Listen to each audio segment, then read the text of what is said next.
할렐루야. 아멘. 동부교회는 이제 점점 다민족 교회가 되는 것 같아요. 한국, 러시아, 중국, 미국, 중앙아시아에서 오신 분들이 이렇게 한 자리에 모여서 예수님께 경배와 찬양과 기도를 올리는 것은 은혜인 줄 믿습니다. 아멘. 여러분 모두 주님 말씀에 순종하여 복된 길로 나아가시길 예수님의 이름으로 축원합니다. 아멘. 오늘 함께 나눌 말씀은 사도행전 9장 43절입니다. 우리 다 같이 한 목소리로 읽어 보시겠습니다. 베드로가 요바에 여러 날 있어 시몬이라 피자의 집에 유하니라. 할렐루야. 베드로는 예수님의 12 제자 중에 가장 많은 사랑을 받은 사람이지요. 그는 예수님께서 이스라엘의 왕이 될 것이라고 믿고 품속에 칼을 품고 다니면서 예수님을 호위했습니다. 그는 겟세마네 동산에서 대제사장이 보낸 말고라는 사람이 예수님을 체포하려고 하자 칼을 휘둘러 가지고 말고의 귀를 잘라버릴 정도로 아주 열정적인 사람이었습니다. 하지만 그날 베드로는 예수님을 지킬 수가 없었습니다. 요한복음 18장 12절을 다같이 읽어봅니다. 이에 군대와 천부장과 유대인의 하속들이 예수를 잡아 결박하여 그 역사적인 순간에 겟세마네 동산으로 예수님을 체포하기 위해서 천부장이 직접 군사를 이끌고 왔기 때문입니다. 천부장은 절대로 혼자 움직이는 사람이 아니에요.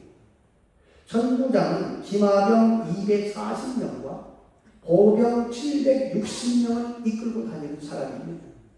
그러니까 그날 겟세마네 동산은 개미 새끼 한 마리 빠져나갈 수 없도록 로마의 병사들로 완전히 포위되어 있었다 그 말이에요. 여기서 베드로가 칼 한 자루 가지고 뭘 할 수 있었겠습니까? 이때 예수님께서는 베드로에게 베드로야 칼집에 칼을 넣어라. 칼로 일어서지 않고 칼로 나가라. 이렇게 말씀하셨습니다. 결국 예수님의 말씀과 같이 칼로 세계를 제패했던 로마 제국은 게르만 민족의 칼 앞에 멸망하고 역사 속으로 사라져버렸습니다. 베드로는 로마 황제가 임명한 빌라도 총독 관저에서 밤새 채찍에 맞아가지고 피투성이가 된 모습으로 나타난 예수님을 딱 보는 순간 큰 충격을 받았어요. 예수님께서 죽으시면 아버지와 그분을 버리고 예수님을 위해서 헌신했던 지난 시간들이 다 헛된 일이 돼버리잖아요. 날씨가 추워가지고 관저 안에 모닥불 근처에서 불을 쬐면서 예수님이 어떻게 되는가 지켜보고 있었습니다. 그런데 베드로를 알아본 한 여종이 당신도 저 예수와 함께 있던 자가 아니냐? 이렇게 묻자 베드로가 상당히 당황해가지고 예수님을 모른다고 부인했습니다. 그런데 다른 사람이 옆에서 딱 듣고서 베드로의 이 말에 갈릴리의 억양이 딱 섞여 있는 거 눈에 띄거든요. 그래서 너 누구 예수와 함께 있던 자가 맞잖아 라고 물었습니다. 그는 더욱 강하게 부인했습니다. 그런데 거기에 베드로가 귀를 잘랐던 말고의 친척이 있었어요. 그는 말고와 함께 겟세마네 동산에 왔던 사람입니다. 자기 친척 귀를 자른 인간을 기억을 못해요? 베드로는 빠져나갈 수가 없었습니다. 마음이 급해진 베드로는 예수님을 저주까지 하면서 부인했다. 이렇게 한글 성경에 되어 있어요. 그럼 베드로가 그러면 예수님을 저주했다는 얘기는 아니겠죠, 그죠? 그럴 리는 없잖아요. 이 말의 뜻이 뭐냐? 예수님을 모른다는 내 말이 거짓말이라면 내가 저주를 받아도 마땅하다. 이렇게 말했다는 겁니다. 그는 차라리 하나님께 저주를 받을지언정 여기서 내가 예수를 안다고 인정해가지고 예수님과 함께 죽고 싶진 않았던 거예요.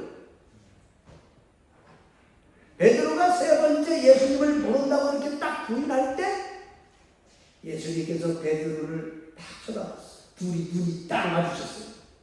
그때 닭이 두 번째 꼬끼요 하고 울었습니다. 예수님께서 전날 밤에 너희들이 다 나를 버리고 떠날 것이다 이렇게 말씀할 때 베드로가 예수님, 다른 사람은 다 예수님을 버릴지 몰라도 저는 절대로 예수님을 버리지 않을 겁니다. 호언장담을 했습니다. 근데 예수님께서 베드로야, 네가 닭이 2번 울기 전에 나를 3번 부인할 것이다 이렇게 말했는데 그대로 된 거예요. 베드로는 예수님과 눈이 딱 마주치고 닭이 2번째 딱 우는 순간 정신이 번쩍 들었습니다. 그는 자신이 너무너무 한심해가지고 밖으로 나가서 대성통곡을 했습니다. 예수님께서 십자가에 못 박혀 죽으시는 순간 베드로는 삶의 방향과 목적을 다 잃어버렸어요.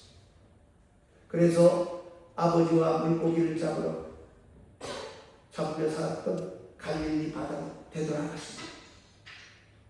부활하신 예수님께서 절망 가운데 있는 베드로와 그와 함께 물고기를 잡고 있던 제자들을 찾아오셔서 그들을 다시 불러내셨습니다. 부활하신 예수님께서는 제자들을 찾아오셔서 성령을 받아라 말씀하시고 예루살렘을 떠나지 말고 성령을 기다려라 재차 말씀하시고 하늘로 승천했습니다. 그리고 오순절날에 그들이 모여있던 마가의 집 다락방에 성령을 보내주셨습니다. 예수님께서 그들을 성령과 불로 세례를 베풀어 주신 것입니다. 그들은 성령으로 거듭났습니다. 지금까지 그들은 혼의 사람이었는데 그 순간부터 영의 사람이 됐습니다. 이전까지 그들은 자신의 생각과 욕심을 따라 살아왔었는데 그 순간부터 성령의 인도를 따라 움직였습니다. 예수님께서는 그들과 곁에 서서 같이 걸어다니며 동행해 주었지만 성령님께서는 그들 마음속에 거하시면서 그들과 함께 해주셨습니다.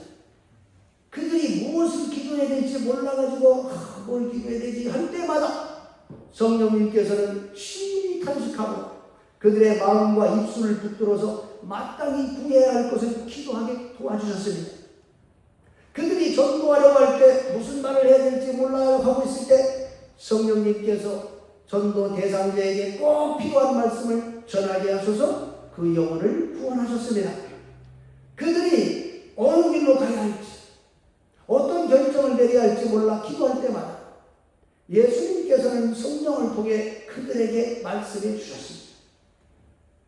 예수님께서는 지금도 예수님을 구원자로 믿고 죄를 회개하고 나오는 모든 사람들에게 성령으로 세례를 베풀어 주사 하나님의 자녀로 인쳐 주십니다.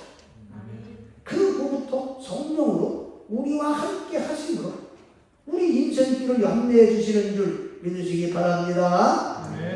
여러분이 믿음으로 예수님을 여러분의 인생의 주인으로 인정하고 예수님께 경배와 찬양을 올리고 예수님의 말씀을 사랑하고 기도하면 예수님께서 성령으로 여러분의 심령을 충만케 해주십니다.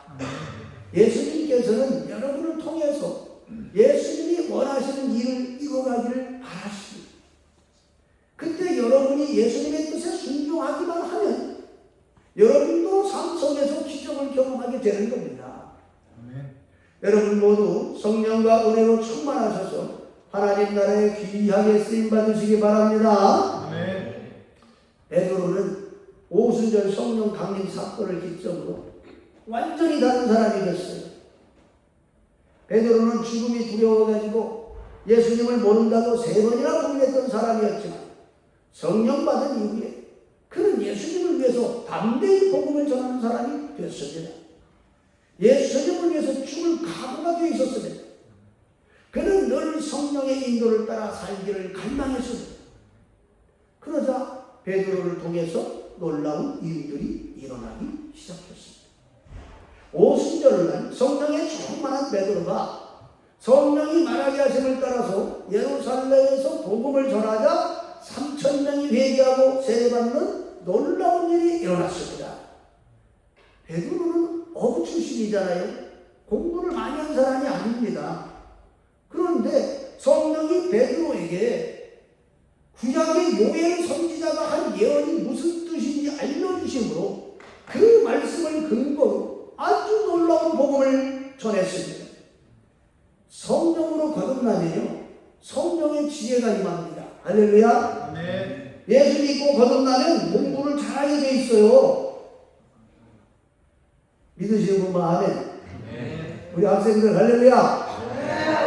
무식했던 사람도 지혜로운 사람이 됩니다. 아멘. 왜 그런지 아세요? 하늘의 문이 열려요.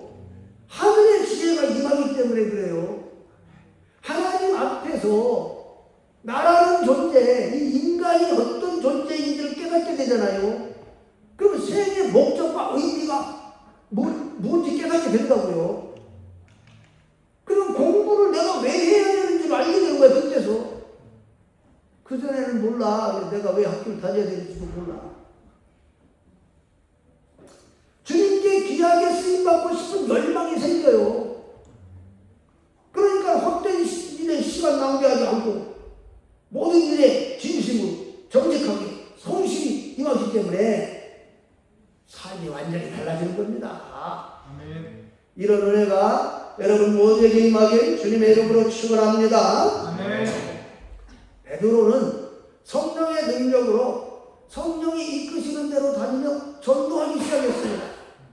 그 예수님께서 성령의 능력으로 그와 함께 해주셨어요. 베드로가 성령의 인도를 따라서 루다에 있는 성도들에게 갔습니다. 그런데 그곳에 가보니까 중풍병 걸려가지고 8년 동안 누워만 있는 에리야라고 하는 사람을 만나게 돼요. 그 베드로가 에리야를 딱 보니까 참 불쌍해. 그때 예수님께서 베드로를 감동시켰어요. 베드로는 성령의 음성을 알아듣고 에리야야, 예수 그리스도께서 너를 낫게 하시니 일어나 네 자리를 정돈하라. 이렇게 그냥 말했어요. 그러자 에리야가 벌떡 일어났습니다. 에리야가 얼마나 기도를 많이 했으면 예수님께서 베드로에게 감동을 주셨겠습니까요? 하나님의 종들은 자신의 능력으로 기적을 행하는 게 아니에요. 이것을 자꾸 자기 능력이라고 착각하면 그때 문제가 생기는 거야. 주님께서 성령으로 감동을 주실 때 그것에 순종하는 것뿐이에요. 예수님께서 에리야를 주목하신 겁니다. 에리야가 병 낫기 위해서 간절히 기도했겠죠, 당연히. 아픈 걸 원하는 사람 누가 있어? 아프면 괴롭지. 기도한다고. 그의 기도의 분량이 기적을 불러올 수 있을 정도로 차올랐던 거예요. 기도하면 할수록 그의 믿음이 확신으로 바뀌어가지고 기적을 볼 수 있을 정도로 잘한 겁니다. 그걸 보시고 주님께서 베드로에게 감동을 주시는 거예요. 그를 고쳐주어라. 그러니까 하나님께서 행하시는 기적은 다 이렇게 일어나는 거예요. 여러분도 믿음으로 기도하셔서 주님께서 주의 종들을 감동시키사 응답해 주시도록 기도하시기 바랍니다. 아멘. 베드로가 루다에서 에리야를 다 치료하자 루다와 사론에 있는 사람들이 많이 예수님을 믿고 구원받습니다. 자, 지도를 한번 보시면 루다는 예루살렘에서 북서쪽으로 한 40km 정도 떨어진 곳에 위치해 있어요. 근데 저 루다에서 북서쪽으로 더 지중해 쪽으로 한 18km 정도 더 가면은 이제 요파, 야파라고 돼 있지? 요파가 있습니다. 베드로가 루다에서 에리야의 병을 딱 고쳐가지고 많은 사람을 구원한 후에 그곳에서 이제 복음을 막 전하고 있었는데 요파에서 몇 사람이 그를 찾아왔어요. 그들이 베드로에게 지체 말고 빨리 좀 요파로 와달라고 막 간청을 했습니다. 베드로가 물론 주님께 물어봤겠죠. 주님, 내가 따라가야 됩니까? 말하니까 주님께서 함께 가라. 하시니까 이제 베드로가 그들과 함께 요바로 갔습니다. 베드로를 데리고 간 사람들이 어느 집 다락방으로 베드로를 안내했어요. 그 베드로가 이제 가서 딱 보니까 다락방에 한 여인이 이렇게 눕혀져 있어요. 근데 이 여인은 이미 죽은 여인이야. 죽었어. 그녀의 이름은 다비다였어. 베드로가 좀 당황했겠죠. 죽어 있어 이 사람이. 근데 그곳에 모여있던 많은 과부들이 울면서 베드로에게 다가와서 다비다가 살아있을 때 그들에게 지어주었던 속옷과 겉옷을 보여주면서 그녀를 다시 살려달라고 했습니다. 베드로는 남자야. 근데 여자들이 다 자기 속옷 들고 와고 좀 그런 상황이야. 다비다가 도대체 어떤 여인이었길래 이미 죽은 것을 알면서 과부들이 그녀를 다시 살려달라고 베드로에게 애원한 걸까요? 다비다라는 여인은 예수님의 제자였습니다. 그녀는 믿음을 삶 속에서 실천하며 살았던 여인이에요. 그녀는 많은 선행과 구제를 행했습니다. 그녀는 부자가 아니었습니다. 삭바느질을 해서 먹고 사는 가난한 여인이었습니다. 그러나 그녀는 자신과 같이 가난한 과부들에게 옷을 만들어서 선물했습니다. 그러니까 그녀는 사랑이 참 많은 여인이었어요. 그런데 그녀가 갑자기 병에 걸려가지고 시들시들 아프더니 죽고 말았어요. 과부들이 그녀의 죽음이 너무너무 안타까웠던 거예요. 어떻게든 살려내고 싶은 거야. 이대로 죽으면 안 된다 생각한 거야. 그러니까 이 과부들이 모여가지고 주님께 살려달라고 막 기도했겠죠. 하다가 성경이 알려주신 거지. 베드로를 불러와라. 그러면 살 수 있다. 그 감동을 받았을 거죠. 그러니까 18km 떨어져 있는 저 룻다에 베드로가 있다는 소식을 듣자마자 급하게 사람을 보내서 베드로를 데려온 거 아니겠어요? 근데 이제 베드로는 지금 죽은 사람을 살려야 될 상황에 직면한 거야. 여러분, 죽은 사람이 살 수 있습니까? 살 수 있어요, 없어요? 없습니다. 믿은데 얘기하는 거지? 베드로는 사람들을 다락방에서 나가라고 했어.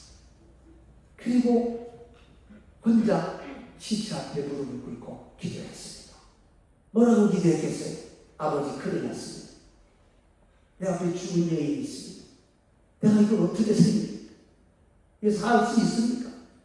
물어봤겠죠. 주님의 뜻을 물었을 겁니다. 베드로는 주님께서 그에게 베드로야, 다비다에게 명하여 일어나라고 해라. 말씀을 들었어요. 그래서 베드로는 주님의 말씀에 딱 순종해가지고 시체를 향하여 다비다야, 일어나라! 하셨습니다. 그랬더니 다비다가 눈을 탁 뜨고 일어나 앉았다. 주님께서 원하시면 죽은 자도 다시 살 수 있습니다. 주님께는 능치 못함이 없기 때문입니다. 할렐루야. 그렇다고 여러분도 죽은 사람 살리겠다고 장례도 치르지 않고 기도하고 있으면 안 돼요. 이런 사건이 한국에서 몇 번 있었습니다. 형제자매 여러분, 성령과 은혜가 충만해가지고 얼굴이 천사같이 빛났던 스데반 집사님, 하늘문이 열려가지고 하나님께서 예수님이 하나님 보좌 우편에 서 계신 걸 직접 봤습니다. 스데반 집사가 얼마나 담대하게 복음을 전했습니까? 그런데 사람들이 그 복음이 듣기 싫다고 돌을 던져갖고 죽어버렸어요. 그랬으면 스데반 같은 사람은 살아나야 되는 거 아니에요? 야고보 사도가 체포됐을 때 야고보 사도 살려달라고 성도들이 얼마나 기도했겠습니까? 그러나 그는 목이 베어서 순교당했습니다. 그런데 바로 이어서 베드로가 감옥에 잡혔을 때는 성도들이 또 간절히 기도했는데 이번에는 옥문이 활짝 열리고 베드로의 착고가 싹 다 풀어지고 천사가 나타나가지고 감옥에서 베드로를 데리고 나와버렸어요. 할렐루야. 어떤 사람은 죽었다가도 다시 사는 기적을 경험하지만 어떤 사람은 아무리 기도해도 다시 살지 못합니다. 모든 것은 주님의 뜻에 달려 있습니다. 우리 기도의 능력에 달린 게 아니에요. 하나님 아버지의 뜻에 맞는 기도라면 기적이 일어나는 것이고, 하나님 아버지의 뜻이 아니면 아무리 금식하고 기도해도 응답 안 됩니다. 이런 경우에는 아무런 기적이 일어나지 않는 게 하나님의 뜻이고, 그것이 바로 기도의 응답이에요. 인정하기 쉽지만 그래요. 할렐루야. 믿음의 기도가 항상 우리가 원하는 기적만 낳는 것은 아니라 그 말이에요. 할렐루야. 다비다는 아직 이 땅의 사명이 끝나지 않았기 때문에 주님께서 기도하고 있는 베드로를 감동시켜가지고 믿음으로 선포케 한 겁니다. 그러니까 베드로는 주님의 뜻에 순종한 것뿐이에요. 죽은 자를 살리는 것은 베드로의 능력이 아니었습니다. 베드로의 능력이었다면 베드로가 죽은 사람들만 쫓아다니면서 그냥 기도해서 다 살려주면 되겠네? 그러면 뭐 베드로가 구원자가 되지요. 그거는 큰 문제가 생기는 거잖아요. 이해되시면 아멘. 베드로가 믿음으로 선포하는 순간 죽어서 싸하게 죽었던 다비다의 시체에 생기가 돌기 시작하더니 다시 살아났습니다. 이걸 지켜본 과부들이 얼마나 감동하고 기뻐했겠습니까? 또 다비다는 또 얼마나 감동하고 감사했겠습니까? 과부들이 베드로를 막 자기 집으로 서로 모셔가지고 대접하려고 하지 않았겠어요? 그런데 베드로는 다비다의 집에 머물지 않았습니다. 베드로는 성령의 감동을 따라 움직이고 있었습니다. 그는 다비다의 집에서 나가서 어디로 갔을까요? 오늘 우리가 읽은 말씀이 답을 주고 있습니다. 자, 다시 한번 읽어보겠습니다. 베드로가 요파에 여러 날 있어 시몬이라 하는 시장의 집에서 유하니라. 할렐루야. 요파라는 것은 히브리어로 야포라는 말에서 나온 말인데 아름다움이라는 뜻이에요. 아름다운 항구야. 현재 텔아비브의 야파를 말하는 거예요. 구약 성경에 선지자 요나가 하나님께서 니느웨로 가라 그랬는데 다른 곳으로 도망가고 싶어가지고 배 타려고 내려갔던 곳이 거기가 요파잖아요. 그래서 지금도 요파에 가보면 요나의 동상이 세워져 있습니다. 요나의 불순종과 하나님의 사랑을 기억하기 위해서 많은 관광객들이 방문하는 곳이에요. 자, 베드로가 이 요파에서 며칠도 머무르기 위해서 거한 집은 시몬이라는 사람의 집이었다 그 말이에요. 그런데 이 시몬이라는 사람의 직업은 피장이에요. 성경에 이름이 나오는 것도 영광스러운 일인데 그 사람의 직업이 기록됐다면 다 의미가 있는 겁니다. 피장이란 말은 짐승 가죽으로 옷이나 가죽 좌화를 만드는 무두장이를 말하는 뜻이에요. 여러분은 시몬이 가죽옷과 가죽 장화, 부츠 그 만드는 사람이었다 이 말 들으면 어떤 생각이 먼저 탁 떠올라요? 시몬은 좋은 기술을 가지고 있어서 돈을 많이 벌었겠구나 이런 생각이 듭니까? 시몬은 아주 그냥 명품 품질 좋은 명품 가죽옷과 가죽 장화를 만들었으니까 그래서 성경에 특별히 기록된 거예요. 시몬이 돈을 많이 벌어갖고 부자가 됐기 때문에 성경에 기록된 거예요? 아닙니다. 시몬의 직업을 특별히 성경에 기록한 이유는 하나님의 율법과 관련되어 있기 때문에 그래요. 또한 이 직업이 가지는 사회적 의미가 있었기 때문입니다. 가죽으로 물건을 만들려면 먼저 뭐 해야 돼? 동물을 죽여야 되잖아요. 가죽을 벗겨야 되니까. 근데 하나님의 율법에 사람의 신체를 만진 사람은 7일 동안 부정해요. 생긴 동물의 사체에 닿기만 해도 저녁까지 부정해요. 부정한 사람과 접촉을 하면 그 사람도 부정해져요. 부정해지면 하나님께 나갈 수가 없어요. 피장은 부정한 직업입니다. 이게 얼마나 심각한지. 당시 유대 사회에서는요, 여인이 한번 결혼하잖아요. 남편이 죽기 전까지는 이혼을 못해.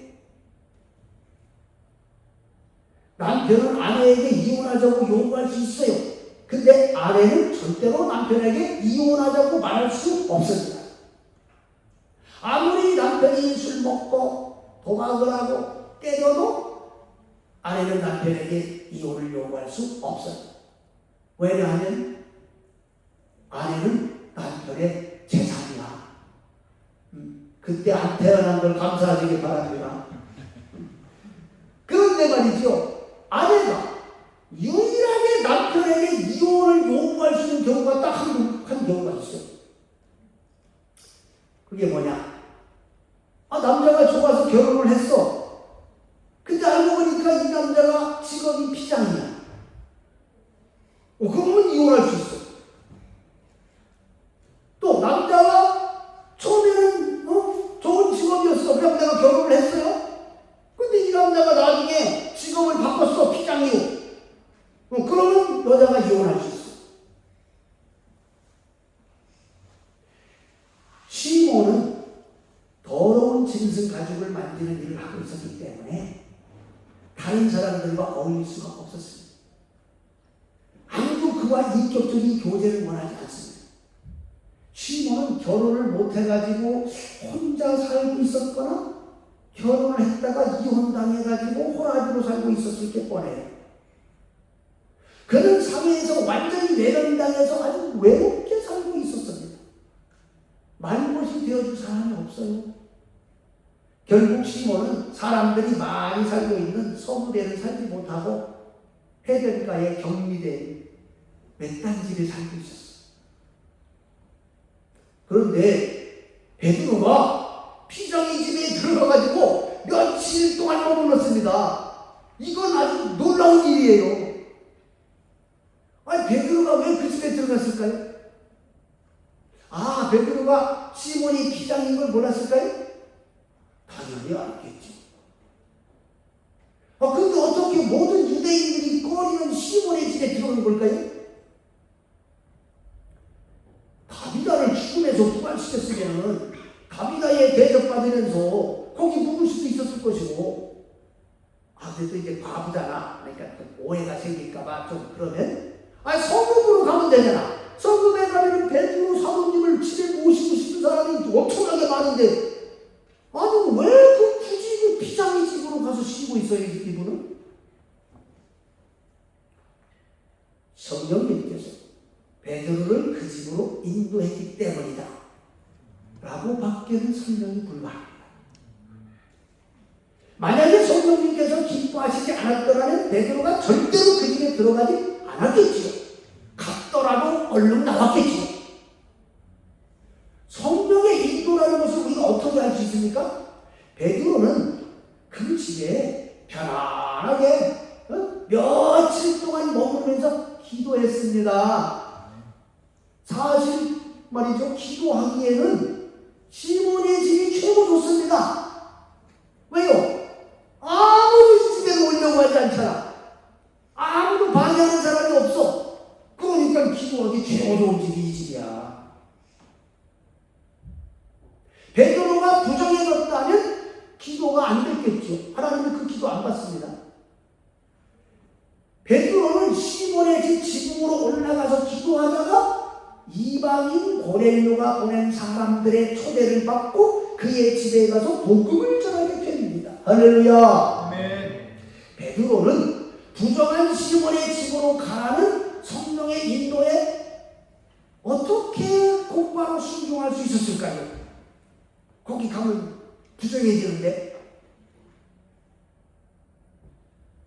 그것은 아마도 베드로가 예수님을 따라다녔을 때 보았던 몇 가지 사건 때문일 겁니다.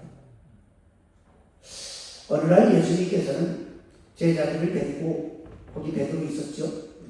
유대인들이 절대로 들어가지 않는 사마리아 땅으로 가셨어요. 그곳에 있는 야곱의 오골에서 남편이 5시간 있었던 사마리아 여인을 기다려 만나가지고 그녀에게 복음을 전해서 구원하셨습니다. 또 예수님과 함께 바리새인 집에 이렇게 들어가서 식사 대접을 받고 있었는데 그 마을에서 죄인으로 아주 유명한 막달라 마리아라는 여인이 이 집에 들어와가지고 예수님의 발에 입을 맞추고 터치했어. 부정한 여자가. 그리고 막 향유를 부어가지고 머리카락을 닦았어. 근데 예수님께서는 화를 내지 않으시고 그녀를 칭찬해 주셨어요. 네 죄가 용서된다. 또 예수님께서 온 유대인들이 증오하는 세장 삭개오의 집을 일부러 찾아가가지고 그 집에 대접받고 머무르면서 그에게 구원을 베풀어 주셨습니다. 이때 베드로는 복음 안에서는 모든 사람이 평등하고 차별이 없는가 보다. 이걸 깨달았을 겁니다. 그래서 모든 유대인들이 부정하다고 멀리하는 시몬이지만 성령님께서 그 집으로 가라 하니까 그 집으로 들어가서 복음을 전해준 거예요. 자, 베드로가 말이죠. 갑자기 자기 집으로 딱 찾아왔을 때 시몬이 얼마나 감격했겠습니까? 아니 지금까지 가죽 제품 필요한 사람들이 와가지고 잠깐 이렇게 뭐 좀 주세요 이렇게 대화를 하는 적은 있겠지. 그러나 자기 집에서 며칠 동안 묵은 사람은 아무도 없었어요. 그런데 그 유명하신 베드로 사부님께서 직접 자기 집에 찾아오셔가지고 그와 함께 머물면서 그에게 막 복음을 전해주니까 이게 얼마나 큰 은혜입니까 이게. 그 복음을 받아들이고 구원을 받았을 겁니다. 그러니까 베드로가 그 집에 머물면서 기도했겠지. 베드로가 그 집에 들어가는 것이 성령의 인도가 맞다는 것은 가이사랴에 있는 로마 총독 관전을 지키던 백부장 고넬료에게 천사가 나타나서 했던 말을 보내는 더 확실히 알 수 있습니다. 자, 사도행전 10장 5, 6절 다 같이 읽어보겠습니다. 내가 지금 사람들을 요빠에 보내어 베드로라 하는 시몬을 청하라. 저는 피장 시몬의 집에 무고하노. 그 집은 해변에 있느니라 하더라. 할렐루야. 아멘. 하나님께서 보낸 천사가 고넬료에게 베드로가 요빠 해변가에 있는 피장 시몬의 집에 머물고 있다 알려줬습니다. 베드로를 피장 시몬의 집으로 보내서 기도하게 하신 분이 하나님이시를 믿으시기 바랍니다. 아멘. 베드로는 모든 유대인들이 절대로 들어가려 하지 않는 부정한 사람의 집에 들어가서 머물렀습니다. 베드로는 철저한 유대적 사고를 갖고 있었지만 복음 앞에서는 부정한 사람이나 정한 사람이나 차별이 없다는 것을 예수님께 배웠기 때문에 시몬의 집까지는 나와 있었던 거예요. 베드로가 이런 생각을 갖고 시몬의 집에 있었기 때문에 그는 이방인 고넬료의 집에 가라는 성령의 음성에도 순종할 수 있었던 겁니다. 만약에 베드로가 정통 유대인 집에 머물고 있었더라면 거기서 갑자기 이방인 집으로 가라 그 말씀에 순종하기는 엄청 어려웠을 겁니다. 피장인 시몬의 집은 유대인과 이방인의 중간지대와 같은 곳이에요. 주님께서 유대인은 유대인인데 이방인 취급을 받고 있던 시몬의 집으로 베드로를 불러낸 겁니다. 그렇지만 베드로는 아직은 이방인에게까지 갈 마음의 준비는 되어 있지 않았어요. 그래서 주님께서 고넬료에게 먼저 천사를 보내가지고 너 사람을 베드로에게 보내라 하시고는 베드로에게 감동을 줘가지고 그날따라 좀 일찍 지붕으로 올라가서 기도하게 하십니다. 그래서 베드로가 이제 기도를 탁 하려고 다 문을 가봤는데 환상이 보여. 그걸 통해서 주님이 깨우쳐 주시는 거예요. 하늘에서 온갖 부정한 동물들이 큰 보좌들과 쫙 내려와. 그래서 주님이 베드로야 잡아먹으라. 베드로가 깜짝 놀라가지고 무슨 말씀입니까? 난 어려서부터 이 부정한 거는 한 번도 먹은 적이 없습니다. 그러니까 주님이 뭐라고 해? 베드로야 내가 깨끗게 한 것을 네가 더럽다고 하지 말라. 이렇게 말씀하죠. 그 세 번이나 이 환상을 보여주십니다. 그래서 베드로가 도대체 이게 무슨 뜻이냐 막 생각하고 있는데 고넬료가 보낸 사람들이 도착해가지고 고넬료에게 천사가 나타나서 당신을 모셔오라고 우리를 보냈습니다. 이렇게 말해요.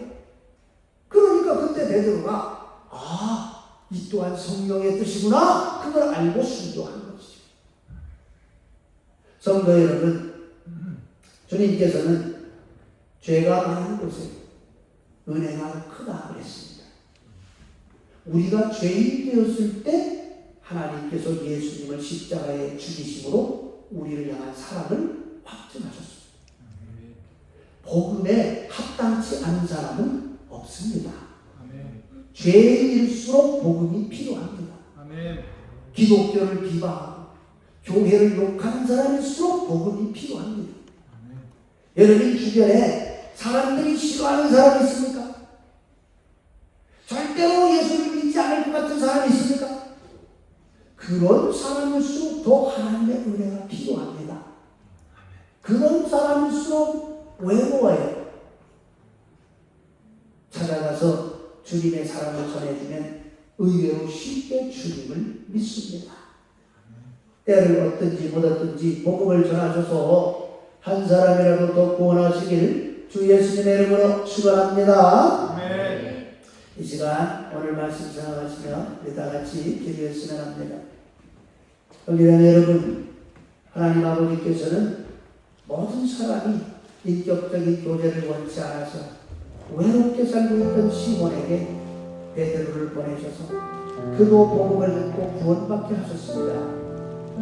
구원받기에 합당치 않은 사람은 없습니다. 하나님 아버지께서는 모든 사람이 구원받기를 원하십니다. 우리가 복음을 전할 때 성령의 인도를 가장 강하게 받을 수 있습니다. 복음을 전해야 기적을 경험할 수 있습니다. 하나님 아버지께서는 한 영혼을 천하보다 귀하게 여기십니다. 왜냐하면 그 영혼을 구원하시기 위해서 만물 위에 계신 예수님의 생명을 바쳤기 때문입니다.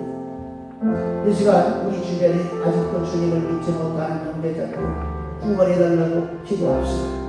우리 다 같이 주여 한 번 부르고 동성으로 기도하겠습니다. 주여